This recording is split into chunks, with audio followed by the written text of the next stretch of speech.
এমন কিছু সিদ্ধান্ত থাকে যেগুলো হঠাৎ নেওয়া হয় না। অনেক রাতের না ঘুম, অনেক চেপে রাখা কান্না আর অসংখ্য না বলা কথার ভিড় পেরিয়ে একদিন এসে দাঁড়ায় বুকের দরজায়। সেদিন আর চোখের জল মানে না, হৃদয়ও আর বোঝে না কে আপন কে পর। হ্যালো বন্ধুরা, আমি রোকসানা আর তোমরা আছো রোকসানাস লাইফ ক্যানভাসের গল্পের আঙিনায়। আজ শোনাবো সালমা চৌধুরী লেখা আমৃত্যু ভালোবাসিত কি উপন্যাসের ৪৫তম পর্ব। চলো ভাঙা মন আর নীরব ভালোবাসার পথ ধরে ঢুকে পড়ি আজকের গল্পে। পর্ব নাম্বার ৪৫। ভার্সিটি থেকে ফেরার পর থেকে মেঘ হালিমা খানের রুমে শুয়ে আছে। এই বাড়ি ছেড়ে, বাড়ির মানুষগুলোকে ছেড়ে, আম্মুকে ছেড়ে হোস্টেলে চলে যাবে ভাবতেও বুকের ভেতরটা কেঁপে উঠছে। মাকে জড়িয়ে ধরে ফুপিয়ে ফুপিয়ে কাঁদছে মেঘ। হালিমা খান পাশ ফিরে মেঘের মুখের দিকে তাকালো। কান্নায় ভেজা চোখের দিকে চেয়ে অত্যন্ত মোলায়েম কণ্ঠে শুধালেন, কি হয়েছে মা, কাঁদছিস কেন এভাবে? কেউ কিছু বলেছে? কিছু হয়নি আম্মু। হালিমা খান বেশ কয়েকবার মেঘকে জিজ্ঞেস করেছেন, কিন্তু মেঘ উত্তর দেয়নি। আম্মুকে জড়িয়ে ধরেই ঘুমিয়ে পড়েছে। সন্ধ্যার দিকে হালিমা খান উঠে গেছেন। মেঘ সন্ধ্যার আরও অনেক পর পর্যন্ত ঘুমিয়েছে। ইদানিং মন খারাপের কারণে ঠিকমতো খাওয়া দাওয়া করে না মেয়েটা। শরীরও অনেক দুর্বল হয়ে গেছে। আবির সন্ধ্যার দিকে বাসায় ফিরেছে। মেঘের রুমের সামনে দিয়ে যাওয়ার সময় নজর পড়ে মেঘের রুমের দরজা খোলা। ফোনটাও বিছানার উপর পড়ে আছে। গতকাল রাতে ধমক দেওয়ার পর থেকে এখনও মেঘকে দেখেনি আবির। মেঘের রুমে পা বাড়ল, কিন্তু মেঘ কোথাও নেই। ফাঁকা রুম দেখে আবিরের বুকটা মোচড় দিয়ে উঠেছে। নিচে মিমার আদি খেলতেছে, ওখানে মেঘ নেই, রুমেও নেই। ফোনটা রুমে ফেলে গেছে। রুম থেকে বের হওয়ার জন্য দুকদম এগোতেই মেঘের ফোনে কল বেজে উঠেছে। আবির ঘাড় ফিরিয়ে তাকালো ফোনের দিকে। মিনহাজ নামে সেভ করা নাম্বার দেখে আবিরের মেজাজ চরম মাত্রায় খারাপ হলো। কল রিসিভ করতেই ওপাশ থেকে মিনহাজ বলে ওঠে, কি রে, তুই কি বাসায় বলছিস? বাসার মানুষ রাজি হয়েছে? কবে আসতেছিস তাহলে? আবির অত্যন্ত গুরুতর কণ্ঠে শুধালো, কোথায়? মেঘের ফোনে কোনো পুরুষের কণ্ঠস্বর শুনে মিনহাজ সঙ্গে সঙ্গে কল কেটে দিয়েছে। ভয়ে মিনহাজের হাত পা ঠান্ডা হয়ে যাচ্ছে। তানভীর নাকি আবির কল রিসিভ করেছে এটাও বুঝতে পারেনি সে। অবশ্য বুঝার কথাও না, কারণ আবিরকে দেখলেও ঠিকমতো কথা শুনেনি। আর তানভীরের কথা মিনহাজ শুনেছে, তাছাড়া ফেসবুকে ছবি দেখেছে, এখনও বাস্তবে দেখেনি। তাই কণ্ঠস্বর বোঝার কোনো উপায় নেই। এখন মেঘের জন্য মিনহাজের খুব চিন্তা হচ্ছে। মেঘ বাসায় না বলে থাকলে নিশ্চয়ই এখন বকা খাবে। আবির মেঘের ফোন রেখে নিজের রুমে চলে গেছে। জানুয়ারি মাসের হাড় কাঁপানো শীতেও রাগে আবিরের শরীর ঘামছে। ফ্রেশ হয়ে সোজা নিচে আসছে। আবিরকে আসতে দেখে মিমার আদি যে যার মতো রুমে চলে গেছে। আবির ড্রয়িং রুম থেকে মামুনিকে প্রশ্ন করে, মামুনি, মেঘ কোথায়? ও তো আমার রুমে ঘুমাচ্ছে, কেন, কোনো দরকার? না তেমন কিছু না, দেখছি না যে, তাই ভাবলাম বাসায় নাকি বাহিরে। হালিমা খান চিন্তিত কণ্ঠে বললেন, আমার মেয়েটার কি যেন হয়েছে, কিছু বলে না, সারাদিনই মন খারাপ করে বসে থাকে। বেশি কিছু বলতে গেলে কান্নাকাটি শুরু করে। আমি কি করব কিছুই বুঝতে পারছি না। আবির কয়েক মুহূর্ত নিশ্চুপ দাঁড়িয়ে থেকে সোফায় গিয়ে বসলো। দুহাতে মাথা চেপে ধরে আছে। চারিদিকের নানান দুশ্চিন্তায় মাথায় প্রচণ্ড ব্যথা অনুভব হচ্ছে। কিছুক্ষণের মধ্যেই তানভীর নিচে আসছে। আবিরকে এভাবে বসে থাকতে দেখে আবিরের কাছে বসতে বসতে জিজ্ঞেস করলো, কি হয়েছে ভাইয়া? আবির অসহায় দৃষ্টিতে তানভীরের দিকে তাকালো। আবিরের চোখ মুখের দুরবস্থা দেখে তানভীর শান্ত কণ্ঠে শুধালো, এত টেনশন করছো কি নিয়ে? আবির আশেপাশে চেয়ে দেখে নিল, কোথাও কেউ নেই দেখে আস্তে করে বলা শুরু করলো, আমি আর পারতেছি না ভাই। দিনকে দিন মানুষের সহ্য ধৈর্যের সীমা বাড়ে, আমার উল্টো সহ্য ধৈর্যের মাত্রা শূন্য হয়ে যাচ্ছে। তোর বোনের এই অবস্থা সহ্য করার সামর্থ্য আমার নেই। ওর চোখের দিকে তাকাতে পারি না আমি, নিজেকে বড্ড অপরাধী মনে হয়। প্রতিনিয়ত নিজের মনের সঙ্গে যুদ্ধ করেই চলেছি। নিজেকে সামলাতে না পেরে সবসময় ওরে দূরে সরিয়ে রাখি। বুকে পাথর রেখে আর কতদিন চলবো? তোর বোনের কান্নায় আমার বুকের উপর জমানো পাথর পর্যন্ত গলে গেছে। আমি এমনই অভাগা যে মনের রাজ্যের রানীকে তার প্রাপ্য অধিকারটুকু দিতে পারছি না। ওর দু চোখের পানি মুছে বলতে পারছি না, আজকের পর তোকে আমার কারণে কাঁদতে হবে না। ওকে জড়িয়ে ধরে চিৎকার করে বলতে পারছি না, আমি তোকে আকাশসম ভালোবাসি। বোনকে সময় দিলে তো ওর মনটা একটু হালকা হতো। ওই দিন দেখলি না তোর বোন কী করলো? তুই আমি এতবার বলার পরও বের হতে রাজি হলো না। আমি জানি ও আমার ওপর রেগে আছে, আর কেন রেগে আছে সেটাও খুব ভালো করে জানি। তারপরও ওর রাগ ভাঙাতে পারছি না। রাগ ভাঙাতে গেলেই একের পর এক প্রশ্ন করবে। আমি সেই প্রশ্নগুলোর মিথ্যে উত্তর দিতে পারবো না। দরকার হয় দূরে থাকবো। তবু আমি ওকে আর কোনো মিথ্যে কথা বলবো না, এটা আমার প্রমিস। ফুপির বিষয়ে কী ভাবছো? সেটাই ভাবতেছি, কিভাবে ভাই বোনদের সামনাসামনি করব আর কি রিয়াকশন হবে এসব ভেবেই মাথা আউলে যাচ্ছে আমার। হালিমা খান দুভাইয়ের জন্য কফি আর নুডলস নিয়ে আসতেই দুভাইয়ের কথোপকথন থেমে গেছে। আবির নিজের ফোন হাতে নিয়ে চাপাচাপি করতেছে। কফি দেয় এক হাতে কফি নিয়ে অন্য হাতে ফোন ধরে তানভীরের সঙ্গে রাজনীতি নিয়ে কথা বলা শুরু করলো। মেঘ ঘুম থেকে উঠে মায়ের রুম থেকে বের হতেই সোফায় আবির আর তানভীরকে দেখে মাথায় ভালোভাবে ওড়না দিয়ে মাথা নিচু করে চুপচাপ সিঁড়ি দিয়ে উঠে যাচ্ছিল। তাকাবে না ভেবেও নিজেকে আটকাতে পারল না। সিঁড়ি থেকে তাকালো আবিরের দিকে, নজর পড়ে সোজা আবিরের ফোনের ওয়ালপেপারের দিকে। গতকাল ফোন চেক করার সময়ও ওয়ালপেপারে এই ছবিটা দেখেছিল। সেখানে আবিরের গাল কান সহ মাথার একপাশ দেখা যাচ্ছিল, নিচু হয়ে কিছু করছিল।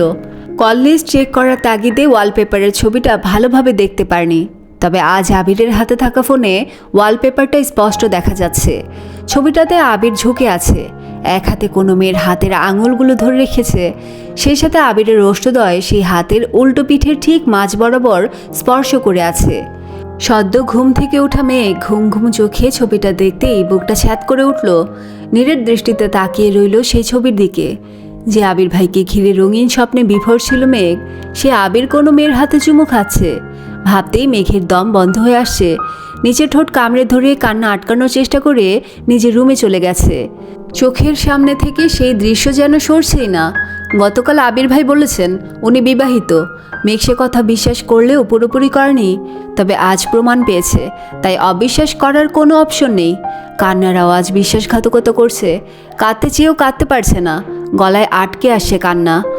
আজ পুরো টেবিল ফাঁকা, শুধু এক কোণে মেঘ বসে আছে। অনেকক্ষণ যাবতই মেঘ খাবার টেবিলে বসে অপেক্ষা করছে। আব্বু আর বড় আব্বুকে হোস্টেলের ব্যাপারটা কিভাবে বলবে সেটাই ভাবছে। স্যারের থেকে আনা হোস্টেলের ফর্মটা গত রাতেই পূরণ করে রেখেছে। এই বাড়িতে আর থাকবে না বলে মানসিক প্রস্তুতিও নিয়ে নিয়েছে। আস্তে আস্তে সবাই খাবার টেবিলে উপস্থিত হলো। মেঘ সবার আগে খাবার শেষ করে বসে আছে। কিভাবে বলবে এই সাহসটুকু হচ্ছে না।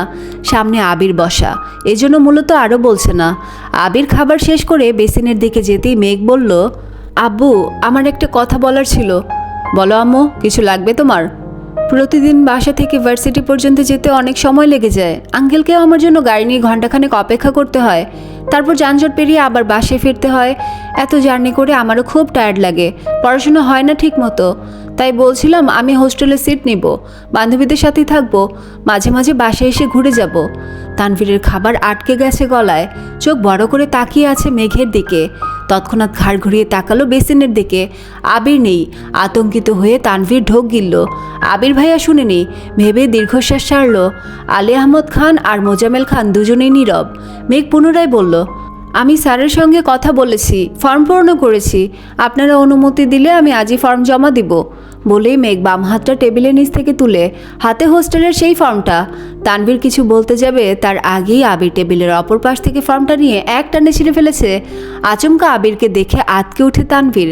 সে ভেবেছিল আবির হয়তো চলে গেছে, কিন্তু আবির যে তার পেছনে দাঁড়িয়েছিল এটা তানভীর খেয়ালই করেনি।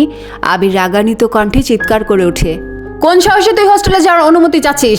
কে তোকে এত সাহস দিচ্ছে? যে বা যারা তোকে উস্কাচ্ছে তাদের বলে দিস সব কয়টাকে আধমোড়া করে নিজের বাড়ি পাঠাবো। ঢাকা থেকে পড়াশোনা শেষ করতে হবে না।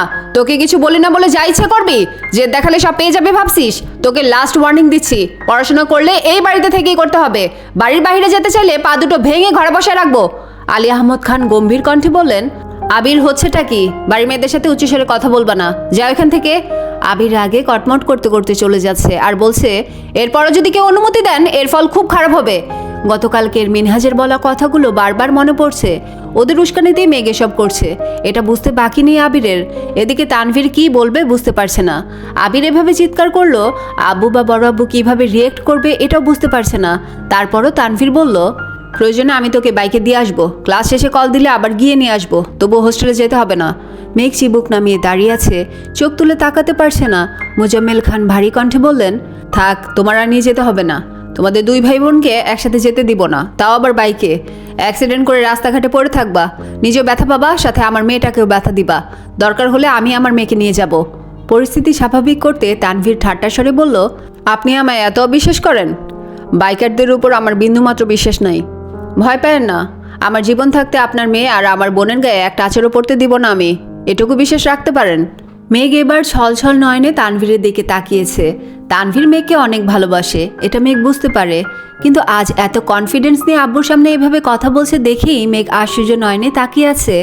আচমকা আবিরের রুম থেকে কাঁচ ভাঙার শব্দ আসে।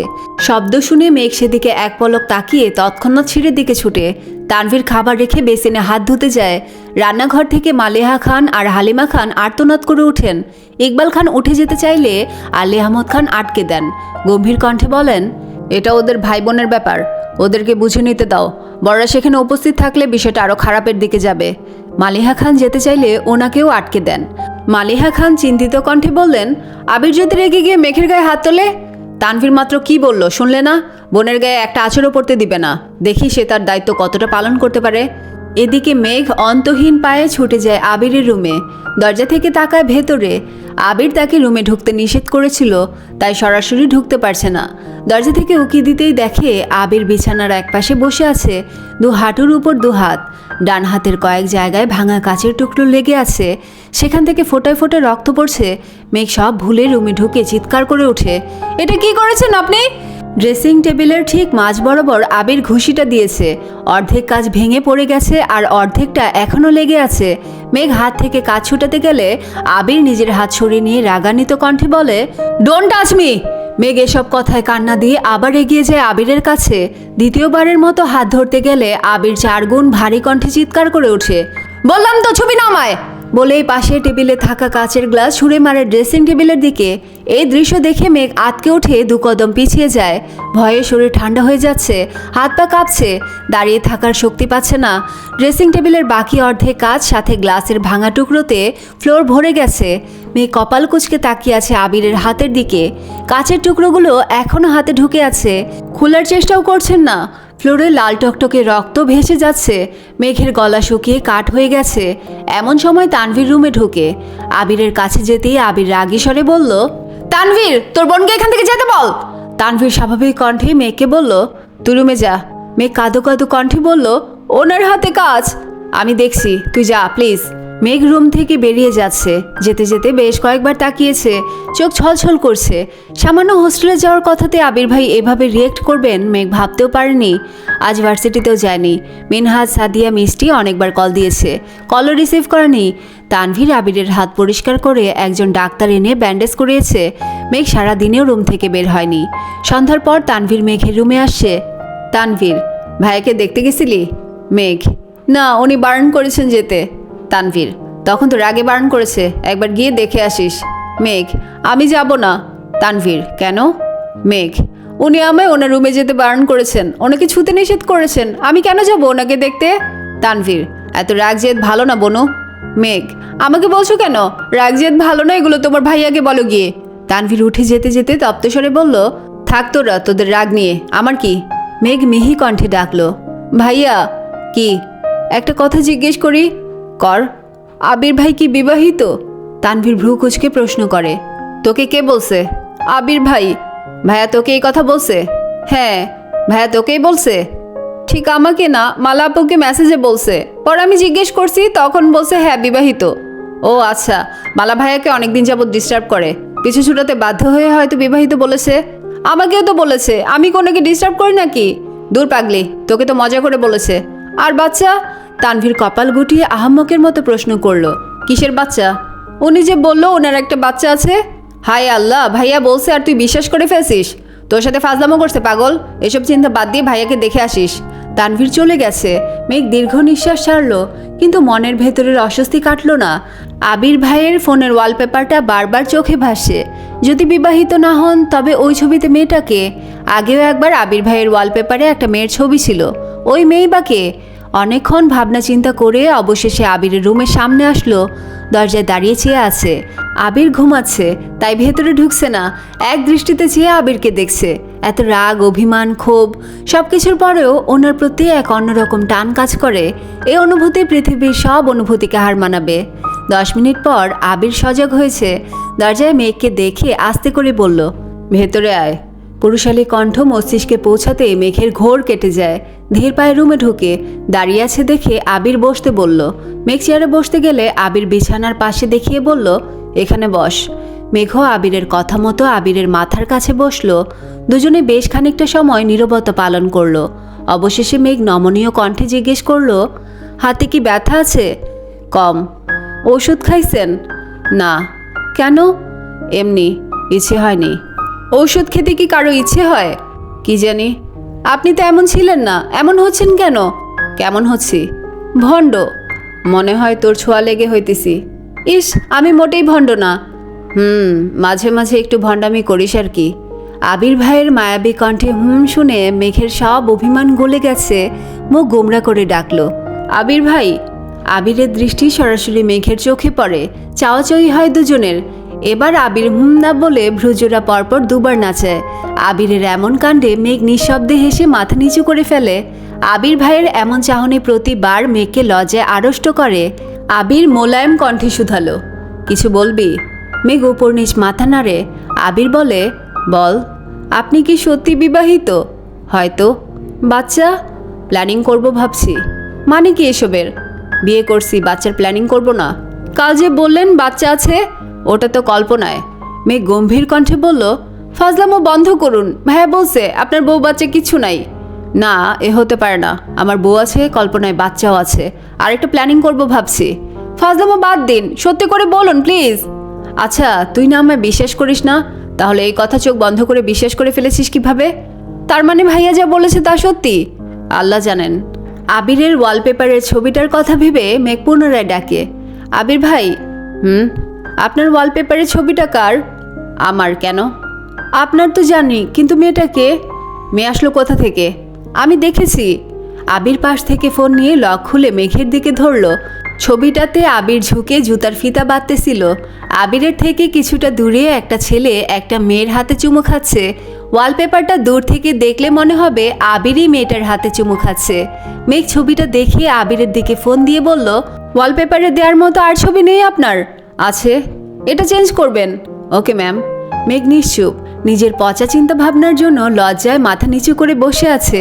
আবির মোলায়েম কণ্ঠে বলল, আসছিস যখন এক কাজ কর। কি? ওইখানে তেল আছে, আমার চুলে তেল দিয়ে দে। আমি? তোকে?